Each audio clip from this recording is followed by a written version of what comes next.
కనుక ఒక రాజుగారు తన రాజ్య పర్యటన చేస్తూ గుర్రాల బజార్లోకి వెళ్ళారు. బజార్లోని గుర్రాల వ్యాపారస్తులందరూ రాజుగారికి గుర్రాలు అమ్మాలని ప్రయత్నాలు మొదలుపెట్టారు. ఒకరిని మించి ఒకరు వారి వారి గుర్రాలను పొగడటం మొదలుపెట్టారు. నా గుర్రం మీరు చెప్పినట్లు చేస్తుందని ఒకడంటే, నా గుర్రం చాలా వేగంగా పరిగెత్తుతుందని ఒకరు, అసలు నా గుర్రానికి భయమే తెలియదని మరొకరు గొప్పగా చెప్పుకున్నారు. ఒక వ్యాపారస్తుడు మరీ అతికిపోయి నా గుర్రం ఎగరగలదు అన్నాడు. వెంటనే రాజుగారు ఆ గుర్రాన్ని కొని తనతో పాటు రాజమహల్కు తీసుకుని వెళ్ళారు. మర్నాడు సేనాధిపతిని పిలిచి ఈ గుర్రం ఎగురుతుందని చెప్పారు.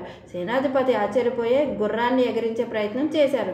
కానీ గుర్రం ఎలా ఎగురుతుంది? ఎగరలేదు. రాజుగారు అదేంటి, నిన్న మరి నాతో వ్యాపారస్తుడు అలా చెప్పాడు, అతన్ని పిలిపించండి అని ఆదేశించారు. వ్యాపారస్తుడిని రాజుగారి ముందర నిలబెట్టారు. రాజుగారు, నిన్న నీ గుర్రం ఎగురుతుంది అన్నావు కదా, ఏది ఒకసారి ఎగిరించి చూపించు అన్నారు. మహారాజా, గుర్రం ఎగురుతుందంటే నా ఉద్దేశం అతి వేగంగా పరిగెత్తుతుందని అని వ్యాపారస్తుడు చెప్పాడు. రాజుగారికి చాలా కోపం వచ్చింది. ఇతని తల నరికివేయండి అని ఆదేశించారు. ఆ తర్వాత ముఖ్యమంత్రిని పిలిచారు. ముఖ్యమంత్రి, నాకు ఈ గుర్రం ఎగిరితే చూడాలని ఉంది, ఈ పని మీరే చేయాలి అన్నారు. ముఖ్యమంత్రి, మహారాజా, గుర్రం ఎలా ఎగురుతుంది అని వ్యాపారస్తుడు అబద్ధం చెప్పానని ఒప్పుకున్నాడు కదా అన్నారు. మహారాజు వెంటనే ఇతని తల నరికేయండి అని ఆదేశించారు. ఇలా ఒక్కొక్కరిని పిలవటం, వాళ్ళను గుర్రం ఎగిరించి చూపించమనటం, వాళ్ళు అదేలా సాధ్యమని అడిగితే వారి తల తీసివేయటం కొన్ని రోజులు ఇలా గడిచాయి. మొత్తానికి ఒకరోజు ఒక సభికుడు వస్తే రాజుగారు గుర్రాన్ని ఎగిరించమని ఆజ్ఞాపించారు.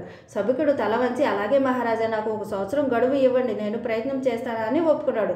రాజుగారు సంతోషించి 1 సంవత్సరం గడువు ఇవ్వటానికి ఒప్పుకున్నారు. సభికులు, రాజ్యంలోని ఉన్న వారందరూ ఆశ్చర్యపోయారు. ఎలా ఒప్పుకున్నావు? అసలు గుర్రం ఎలా ఎగురుతుంది?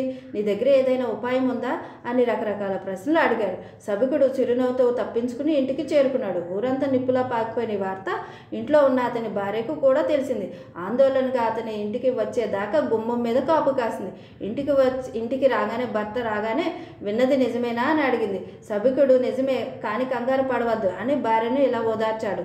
మూర్ఖుల మనసులో ఒకటి పడితే అది సాధించాలన్న పట్టుదల బలంగా మొదలవుతుంది. వారితో వాదించడం కష్టం. మహారాజు గారి మనసులో ఈ విషయం అలాగే బలంగా పడిపోయింది. వారిని కాదన్న వారి తలలు నరికేశారు. నన్ను అడిగిన వెంటనే నేను కూడా కుదరదు అంటే నా తల కూడా వెంటనే తెగేది. 1 సంవత్సరం గడువు అడిగితే వెంటనే ముందున్న ప్రమాదం తొలగింది కదా, ఆ పైన చూద్దాం, ఏడాదిలో ఏమైనా కావచ్చు. రాజుగారు ఈ విషయం మర్చిపోవచ్చు, లేదా పట్టుదల తగ్గవచ్చు. భవిష్యత్తు ఎవరు చూశారు? రాజులు మారేనో గుర్రాలు ఎగిరేనో.